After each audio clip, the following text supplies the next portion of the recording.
낮은 지대에 있는 일반 가정의 침수나 강풍 피해도 우려됩니다. 가정에서는 어떤 준비가 필요한지, 그리고 만약에 사태가 발생하면 어디에서 도움을 구할 수 있는지 나혜인 기자가 전해드립니다.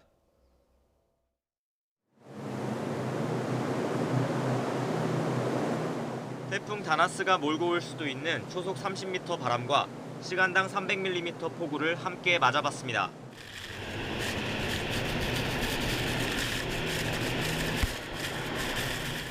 뭐라도 잡지 않으면 가만히 서 있기가 힘듭니다.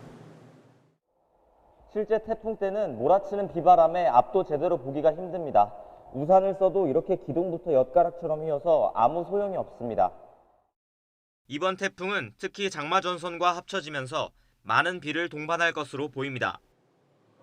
집안에서는 싱크대나 화장실 등 배수시설이 막힌 곳은 없는지 미리 살펴봐야 합니다.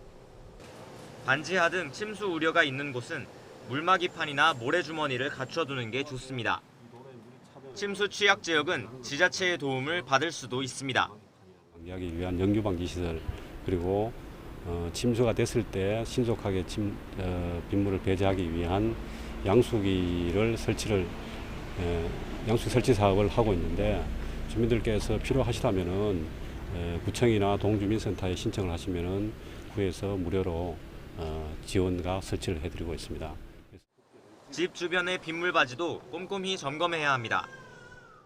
그동안 하수도 냄새가 난다고 빗물바지를 덮어두었다면 다가오는 태풍철을 앞두고는 미리 걷어야 합니다.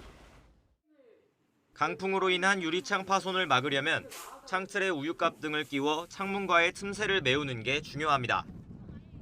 테이프나 젖은 신문지를 붙이는 게 효과가 없다는 얘기도 있지만 그래도 안 붙이는 것보다는 낫습니다. 지붕이나 축대 등 시설물은 미리 보수하고 사진도 찍어두면 도움이 됩니다. 개인적으로 풍수해 또는 화재보험 같은 걸 가입해 놓으셨더라도 피해 사실에 대한 이력을 또 내용을 더 확인을 하게 돼 있는 걸로 알고 있거든요. 파손된 시설, 특히 사유시설 같은 경우는 보수나 복구할 때 반드시 사전 찍어 두시기를 당부드리는 겁니다. 일단 침수 피해가 발생하면 전기와 가스부터 차단해야 합니다. 누전 차단기를 내린 상황에선 혹시나 모를 가스 누출에 대비해 양초 대신 손전등이나 휴대전화를 이용해야 합니다. 감전이나 식수오염 등 2차 피해는 비가 그친 뒤에도 조심해야 합니다. 빠진 후에 바로 진입하실 경우 감전사고가 발생할 가능성이 있으니까 물이 빠진 후에는 가급적이면 이 관련 기관, 부서에 요청을 하셔서 이런 내부 보수 작업을 유지를 해주시다든가, 부득이하게 안으로 진입을 하셔야 되는 경우에는 철저하게 이 절연 장비들을 몸에 착용하신 후에 비상시 대피소 안내나 피해 신고는 119나 지자체 민원상담실, 지역번호의 120번 등으로 하면 됩니다. 실시간 재난 상황과 행동 요령은 행정안전부 국민재난안전포털이나 스마트폰 앱 안전디딤돌에서 확인할 수 있습니다. YTN 나혜인입니다.